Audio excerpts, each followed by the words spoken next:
ਕਰਮਜੀਤ ਸਿੰਘ ਔਜਲਾ ਦੀ ਕਹਾਣੀ ਆਨੰਦ ਦਾ ਮੁੱਲ।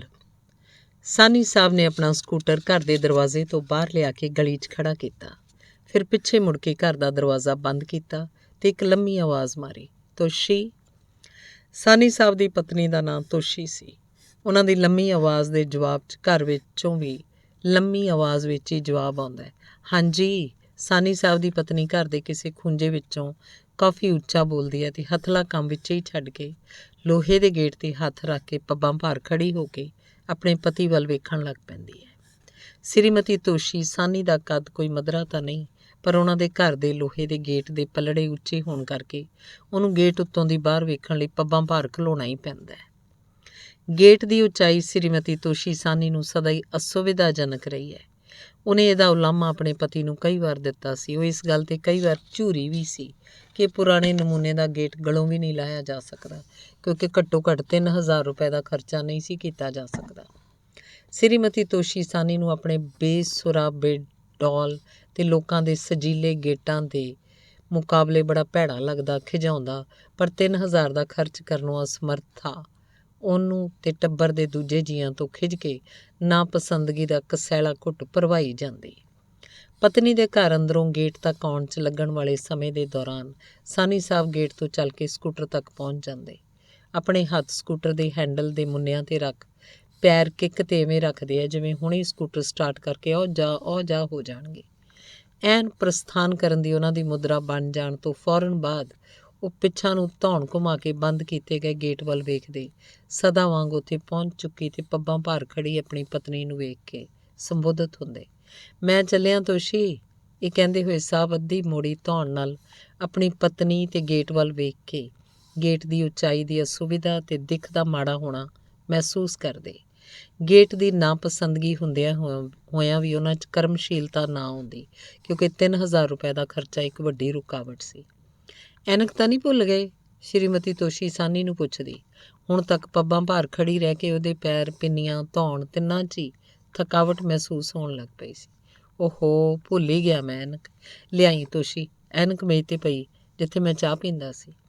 ਸਾਨੀ ਸਾਹਿਬ ਨੇ ਆਪਣੀ ਛਾਤੀ ਦੇ ਖੱਬੇ ਪਾਸੇ ਜੇਬ ਨੂੰ ਹੱਥ ਲਾ ਕੇ ਭੁੱਲੀ ਜਾਂ ਭੁਲਾਈ ਗਈ ਐਨਕ ਦੀ ਅਣਹੋਂਦ ਮਹਿਸੂਸ ਕਰਕੇ ਕਿਹਾ। ਪੱਬਾਂ ਭਾਰ 1 ਮਿੰਟ ਖੜੀ ਰਹਿ ਕੇ ਥੱਕੇ ਪੰਜਿਆਂ ਨਾਲ ਪਲਾਸਟਿਕ ਦੀ ਚੱਪਲ ਨਾਲ ਹੌਲੀ ਹੌਲੀ ਫਰਸ਼ 'ਤੇ ਘਸਰਨ ਤੇ ਟਕਰਾਉਣ ਦੀ ਆਵਾਜ਼ ਕਰਦੀ ਹੋਈ ਅੰਦਰ ਜਾ ਕੇ ਐਨਕ ਲੈ ਆਉਂਦੀ ਹੈ।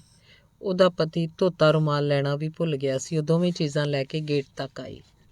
ਉੱਚਾ ਗੇਟ ਖੋਲ੍ਹਣ ਲਈ ਰੁਮਾਲ ਤੇ ਐਨਕ ਇੱਕ ਹੱਥ 'ਚ ਕੀਤੀ, ਅੱਧ ਗੁਲਾਈ ਵਾਲਾ ਕੁੰਡਾ ਖੋਲ੍ਹਿਆ। ਗੇਟ ਖੋਲ੍ਹ ਕੇ ਸਕੂਟਰ ਕੋਲ ਖੜੇ ਪਤੀ ਕੋਲ ਜਾ ਪਹੁੰਚੀ। ਹੁਣ ਤੱਕ ਉਹਨੇ ਇਹ ਐਨਕ ਤੇ ਰੁਮਾਲ ਅੱਡੋ ਅੱਡ ਹੱਥ ਵਿੱਚ ਕਰ ਲਏ ਸਨ। ਆ ਲਓ ਐਨਕ। ਤੋਸ਼ੀ ਨੇ ਐਨਕ ਅੱਗੇ ਵਧਾਈ ਤੇ ਸਾਨੀ ਸਾਹਿਬ ਨੇ ਫੜ ਕੇ ਕਮੀਜ਼ ਦੀ ਸਾਹਮਣੀ ਜੇਬ 'ਚ ਸਦਾ ਵਾਂਗ ਪਾ ਲਈ। ਮੋਟੇ ਕਾਲੇ ਫਰੇਮ ਦੀ ਐਨਕ ਦੀ ਲੋੜ ਉਹਨਾਂ ਨੂੰ ਸਿਰਫ ਪੜ੍ਹਨ ਵੇਲੇ ਹੀ ਪੈਂਦੀ ਸੀ। ਦੂਰ ਦੀ ਨਜ਼ਰ ਉਹਨਾਂ ਦੀ ਠੀਕ ਸੀ। ਸਾਨੀ ਜੋੜਾ ਸਾਨੀ ਸਾਹਿਬ ਦੇ 2 ਐਨਕਾਂ ਰੱਖਣ ਲਈ ਦਲੀਲ ਵਿੱਚ ਤਾਂ ਸਹਿਮਤ ਸੀ ਕਿ ਇੱਕ ਐਨਕ ਘਰ ਤੇ ਦੂਜੀ ਦਫ਼ਤਰ ਰੱਖ ਲਈ ਜਾਵੇ ਤਾਂ ਕਿ ਭੁੱਲ ਭੁਲਾਈ ਦਾ ਝਗੜਾ ਹੀ ਨਿਬੜੇ, ਪਰ ਮਨੋਂ ਇਸ ਲਈ ਤਿਆਰ ਨਹੀਂ ਸੀ। ਜੇ ਦਫ਼ਤਰ ਦੂਜੀ ਐਨਕ ਹੁੰਦੀ ਤਾਂ ਪਤੀ ਤੇ ਪਤਨੀ ਵਿਚਕਾਰ ਇਸ ਭੁੱਲੀ ਐਨਕ ਯਾਦ ਕਰਾਉਣ ਤੇ ਲੈਣ ਦੇਣ ਦਾ ਆਨੰਦ ਖਤਮ ਹੋ ਜਾਂਦਾ। ਤੇ ਆਹ ਰੁਮਾਲ ਵੀ ਧੋਤਾ। ਮੈਲਾ ਰੁਮਾਲ ਮੈਨੂੰ ਫੜਾਓ। ਪਤਨੀ ਦੇ ਲਹਿਜੇ 'ਚ ਅਨੇਕ ਵਾਰ ਕੀਤੇ ਗਏ ਨਿਯਮ ਭੰਗ ਦੀ ਤਾੜਨਾ ਸੀ। ਪੈਂਟ ਦੀ ਜੇਬ ਵਿੱਚੋਂ ਸਾਨੀ ਸਾਹਿਬ ਨੇ ਕੱਲ੍ਹ ਦਾ ਮੈਲਾ ਰੁਮਾਲ ਕੱਢਿਆ ਤੇ ਉਹਦੀ ਥਾਂ ਤੋਸ਼ੀ ਕੋਲੋਂ ਧੋਤਾ ਰੁਮਾਲ ਫੜ ਕੇ ਪਾ ਲਿਆ। ਕਿੰਨਾ ਮੈਲਾ ਰੁਮਾਲ, ਤੋਸ਼ੀ ਨੇ ਰੁਮਾਲ ਨੂੰ ਝਾੜਦਿਆਂ ਕਿਹਾ। ਰੁਮਾਲ ਨੂੰ ਝਾੜਨ ਦਾ ਮੰਤਵ ਮੈਲ ਝਾੜਨਾ ਨਹੀਂ, ਬਲਕਿ ਪਤੀ ਨੂੰ ਰੁਮਾਲ ਦੀ ਮੈਲ ਵਿਖਾਉਣਾ ਸੀ। ਇੱਕ ਮਿੱਠਾ ਗਿਲਾ ਸੀ, ਆਪਣੇਪਨ ਨਾਲ ਭਰਪੂਰ। ਹਾਂ ਸੱਚ, ਮੈਂ ਤੈਨੂੰ ਸਬਜ਼ੀ ਲਈ ਪੈਸੇ ਦਿੱਤੇ ਹੀ ਨਹੀਂ। ਐਨਕ ਭੁੱਲਣ ਦਾ ਜਿਵੇਂ ਸਾਨੀ ਸਾਹਿਬ ਨੇ ਗੁਨਾਹ ਹੌਲਾ ਕਰ ਲਿਆ ਹੋਵੇ। ਆ ਲੈ ਸਬਜ਼ੀ ਲਈ। 10 ਰੁਪਏ ਦਾ ਇੱਕ ਨੋਟ ਸਾਨੀ ਸਾਹਿਬ ਨੇ ਪਿਛਲੀ ਜੇਬ 'ਚ ਰੱਖੇ ਬਟੂਏ 'ਚੋਂ ਕੱਢ ਕੇ ਪਤਨੀ ਵੱਲ ਵਧਾਇਆ। ਕਿਹੜੀ ਸਬਜ਼ੀ ਲਿਆਵਾਂ ਅੱਜ? 10 ਦਾ ਨੋਟ ਫੜਦਿਆਂ ਤੋਸ਼ੀ ਨੇ ਪੁੱਛਿਆ। ਪਤਨੀ ਦੇ ਇਸ ਸਵਾਲ ਦਾ ਜਵਾਬ ਸਾਨੀ ਸਾਹਿਬ ਕੋਲੋਂ ਕਦੀ ਵੀ ਢੁਕਵਾਂ ਨਹੀਂ ਸੀ ਦਿੱਤਾ ਗਿਆ। ਉਹ ਸਦਾ ਹੀ ਟਾਲਾ ਮਾਲਾ ਕਰਦੇ। ਜਿਹੜੀ ਮਰਜ਼ੀ ਲਿਆਈ। ਸਕੂਟਰ ਦੇ ਮੁੱਠਿਆਂ 'ਤੇ ਹੱਥ ਰੱਖਦਿਆਂ ਤੇ ਨੀਵੀਂ ਪਾਉਂਦਿਆਂ ਸਾਨੀ ਸਾਹਿਬ ਨੇ ਕਿਹਾ। ਜਿਹੜੀ ਮਰਜ਼ੀ ਕੀ? ਕੋਈ ਦੱਸੋ, ਜਿਹੜੀ ਕਹੋਗੇ ਲੈ ਆਉਂਗੀ। ਪਤਨੀ ਨੇ ਕਹਿਣ 'ਚ ਪਤੀ ਦੀ ਨਿਤਨੇਮੀ ਅਨਿਸ਼ਚਿਤਤਾ ਵੱਲ ਇਸ਼ਾਰਾ ਸੀ। ਸਾਨੀ ਸਾਹਿਬ ਨੇ ਪਸੰਦ ਕਰਨ ਵਾਲੀ ਹਰ ਗੱਲ ਆਪਣੀ ਵਿਹਾਰੀ ਪਤਨੀ ਤੋਸ਼ੀ 'ਤੇ ਸੁੱਟ ਛੱਡੀ ਸੀ। ਪਸੰਦ ਭਾਵੇਂ ਜਵਾਈ ਕਰਨੇ ਹੋਣ ਜਾਂ ਸ਼ਾਮ ਦੇ ਦੁਪਹਿਰ ਨੂੰ ਬਣਨ ਵਾਲੀ ਸਬਜ਼ੀ। ਤੋਸ਼ੀ ਦੀ ਬਣਾਈ ਸਬਜ਼ੀ ਸਦਾ ਸਵਾਦ ਹੀ ਹੁੰਦੀ ਤੇ ਤੋਸ਼ੀ ਦੇ ਚੁਣੇ ਹੋਏ ਜਵਾਈ ਨੇਕ ਹੀ ਨਿਕਲੇ ਸੀ। ਤੋਸ਼ੀ ਦੀ ਪਸੰਦ ਸਾਨੀ ਸਾਹਿਬ ਨੂੰ ਸਦਾ ਹੀ ਪ੍ਰਵਾਨ ਸੀ। ਬਿਨਾਂ ਸੁਝਾਇਆਂ ਤੇ ਮੰਗਿਆਂ ਤੋਸ਼ੀ ਸਾਨੀ ਸਾਹਿਬ ਲਈ ਕਈ ਕੁਝ ਪਸੰਦ ਕਰਕੇ ਲਿਆਉਂਦੀ ਸੀ। ਇਹੋ ਜਿਹੀਆਂ ਪਸੰਦ ਕੀਤੀਆਂ ਚੀਜ਼ਾਂ 'ਚ ਸਾਨੀ ਸਾਹਿਬ ਦੀਆਂ ਜੁਰਾਬਾਂ, ਕਮੀਜ਼ਾਂ, ਚੱਪਲ ਤੇ ਹੋਰ ਹਰ ਇੱਕ ਚੀਜ਼ ਰੋਜ਼ਾਨਾ ਵਰਤੋਂ ਦੀ ਹੁੰਦੀ। ਸਾਨੀ ਸਾਹਿਬ ਨੂੰ ਲੱਗਦਾ ਉਹਨਾਂ ਦੀ ਪਤਨੀ ਅੰਤਰਯਾਮੀ ਹੈ ਤੇ ਉਹਨਾਂ ਦੀ ਖਾਣ ਦੀ ਪਸੰਦ ਤੋਂ ਲੈ ਕੇ ਕਮੀਜ਼ ਦੇ ਰੰਗ ਤੇ ਲੋੜ ਬਾਰੇ ਸਭ ਕੁਝ ਜਾਣਦੀ ਹੈ। ਇਸ ਵਕਤ ਉਹਨਾਂ ਨੂੰ ਉਹਨਾਂ ਦੇ ਪਸੰਦ ਦੀ ਸਬਜ਼ੀ ਪੁੱਛ ਰਹੀ ਸੀ। ਸਾਨੀ ਸਾਹਿਬ ਨੇ ਸਕੂਟਰ ਦੇ ਮੁੱਠਿਆਂ ਤੇ ਪਕੜ ਕੁਝ ਹੋਰ ਘੁੱਟੀ। ਉਹਨਾਂ ਦੀਆਂ ਅੱਖਾਂ 'ਚ ਨਿਮਾਣਾਪਨ ਸੀ। ਉਹਨਾਂ ਦਾ ਜੀਅ ਕੀਤਾ ਕਿ ਉਹ ਆਪਣੀ ਪਤਨੀ ਨੂੰ ਕਹਿਣ ਕਿ ਉਹ ਤਾਂ ਆਪਣੀ ਪਸੰਦ ਜਾਣਦੇ ਹੀ ਨਹੀਂ, ਦੱਸਣ ਕੀ। ਅਗਲੇ ਸਾਲ ਰਿਟਾਇਰ ਹੋ ਜਾਣ ਵਾਲੇ 2 ਜਵਾਈਆਂ ਤੇ ਇੱਕ ਕੁਆਰੇ ਅਫਸਰ ਦੇ ਪਿਤਾ ਲਈ ਇਹ ਫੈਸਲਾ ਕਰਨਾ ਮੁਸ਼ਕਿਲ ਹੋ ਰਿਹਾ ਸੀ ਕਿ ਉਹਨਾਂ ਨੂੰ ਆਪਣੀ ਪਤਨੀ ਦਾ ਸਭ ਕੁਝ ਪਸੰਦ ਹੈ ਜਾਂ ਉਹਨਾਂ ਦੀ ਪਤਨੀ ਉਹਨਾਂ ਦੀ ਹਰ ਪਸੰਦ ਨੂੰ ਜਾਣਦੀ ਹੈ। ਕੁਝ ਵੀ ਹੋਵੇ, ਉਹਨਾਂ ਨੂੰ ਉਸ ਵਕਤ ਆਪਣੀ ਪਤਨੀ ਦਾ ਸਭ ਕੁਝ ਬਹੁਤ ਪਸੰਦ ਆਇਆ। ਉਹਨਾਂ ਨੇ ਸਕੂਟਰ ਦੇ ਮੁੱਠੇ ਹੋਰ ਘੁੱਟੇ, ਪੈਰ ਕਿੱਕ 'ਤੇ ਰੱਖਿਆ। ਸਕੂਟਰ ਅੱਧੀ ਕਿੱਕ ਨਾਲ ਹੀ ਸਟਾਰਟ ਹੋ ਗਿਆ।